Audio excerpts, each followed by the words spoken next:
அனைவருக்கும் வணக்கம்.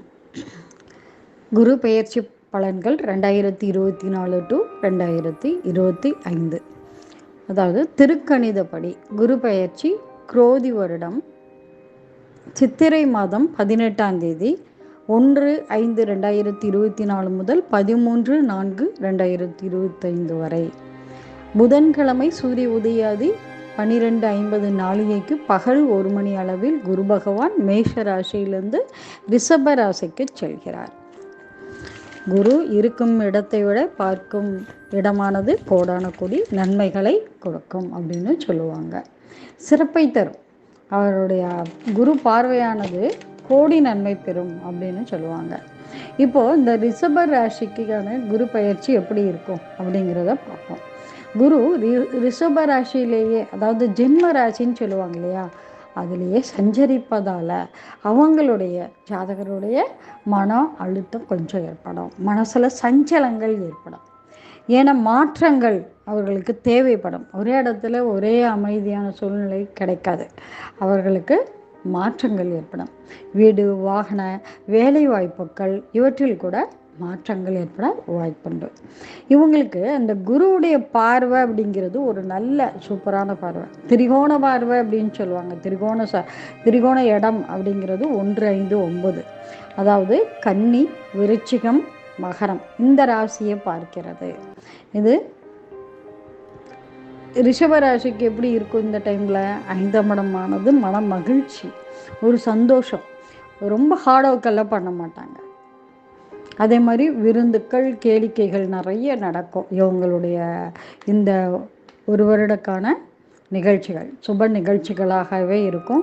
நிறையவர்கள் போய் கலந்து கொள்ள வேண்டிய ஒரு சூழ்நிலையை ஏற்படுத்தி கொடுப்பார். திருமணமானவர்களாக இருந்தால் அவர்களுக்கு குழந்தை பாக்கியம் உண்டு. 5ஆம் இடம் என்பது குழந்தை பாக்கியத்தை குறிப்பிடுவது இல்லையா? அந்த குழந்தைகளை சந்தோஷப்படுத்துவீர்கள். அந்த மாதிரி திருமணம் ஆகாதவர்களாக இருந்தால் காதல், அன்பு, பாசம் அப்படின்ற ஒரு வலையில் சிக்கக்கூடியவர்களாக இருப்பாங்க. அதனால் ஜாக்கிரதையாக இருக்கணும். அகம் சார்ந்த விஷயங்கள் இவையெல்லாம் ஈடேறும். ரொம்ப ஹார்ட் ஒர்க் பண்ணாமல் அப்படியே சாஃப்டாக எல்லா வேலையும் செய்யலாம். அதே மாதிரி கலை சார்ந்த அறிவுகள், கலை சார்ந்த விஷயங்களில் ஈடுபாடு ஏற்படும்.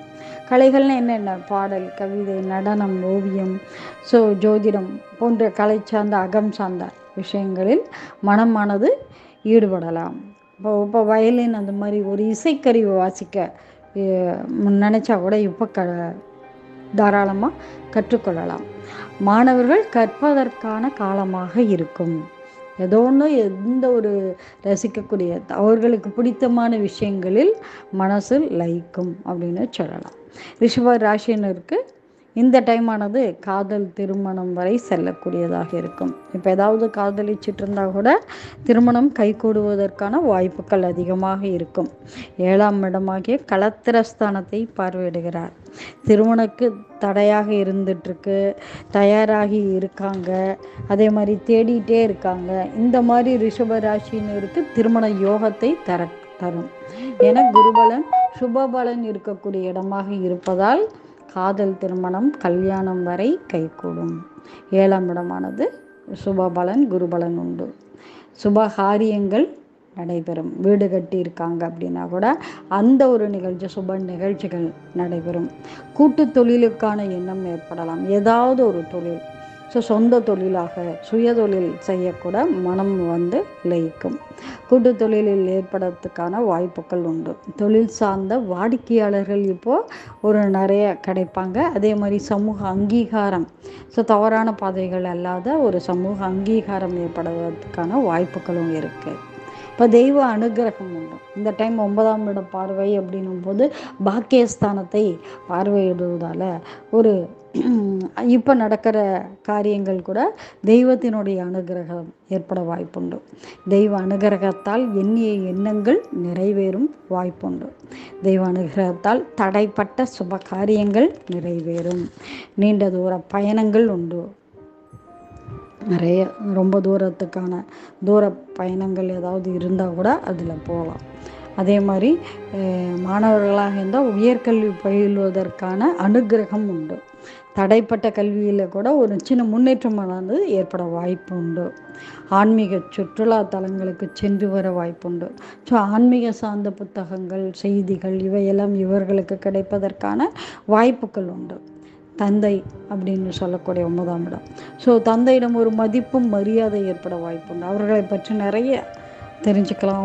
அவங்களோட ஒரு சிநேகிதம் அப்படின்றாங்களே, அன்பு, பாசம் இவற்றை அவர்களும் எதிர்பார்க்கலாம். இவர்களும் அதை அது சார்ந்த விஷயங்களில் ஈடுபடலாம். தந்தையுடைய சொத்துக்கள் கிடைக்கிற வாய்ப்புண்டு. ஸோ தந்தை சார்ந்த விஷயங்கள் அப்படின்போது அவருடைய சொத்துக்கள், அவர்களோட மதிப்பு மரியாதைகள் கிடைப்பதற்கான வாய்ப்புகள் உண்டு. ஸோ இத்தருணங்களில் நம்ம செய்யக்கூடிய பரிகாரங்கள், தெய்வங்களுக்கு போய் ஆலயத்திற்கு சென்று நம்ம பரிகாரம் செய்வோம் இல்லை, இப்பொழுது இந்த தருணத்தில் செய்யக்கூடிய பரிகாரங்கள் கைமேல் பலன் உண்டு.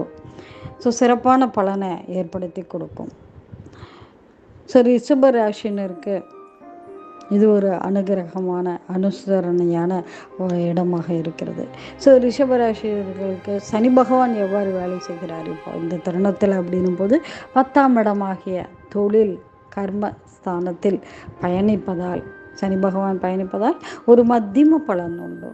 ஸோ ரொம்ப அதனால் விரயங்களோ, வீண் சச்சரவுகளோ, சண்டைகளோ, வேலை பலுவோ கிடையாது. ஸோ மத்தியம பலன் அப்படின்னும் போது மற்றபடி அந்த பாதிப்புகள் ஏதும் இல்லாமல் நல்ல ஒரு வாய்ப்பை கொடுக்கும். அதே ரிஷப ராசியினருக்கு 11ஆம் இடத்தில், 11ஆம் இடம் அப்படிங்கிறது ஒரு லாபஸ்தானம். அந்த லாபஸ்தானத்தில் ராகு பகவான் பயணிப்பதால் எல்லா முயற்சிகளும், இப்போ செய்யக்கூடிய முயற்சிகள் எல்லாம் ஒரு வெற்றியடைய வாய்ப்புகள் உண்டு. அதே மாதிரி எல்லா இடத்திலும், ஸோ வெளியிடத்தில் செல்லக்கூடிய இடமாக இருந்தாலும் அந்நியர்கள் மூலமாக ஒரு செல்வாக்கு உயரும், ஒரு லாபத்தை பெறுவார்கள். ஸோ இவையாவும் பொது பலன்களே. தங்களுடைய ஜாதக கட்டத்தில் கிரகங்கள், நட்சத்திரங்கள், தசாபுத்திகள் இவற்றுக்கேற்ப பலன் மாறுபடும். நன்றி. ஸ்ரீ மகாலட்சுமி ஜோதிடம், கோயம்புத்தூர்.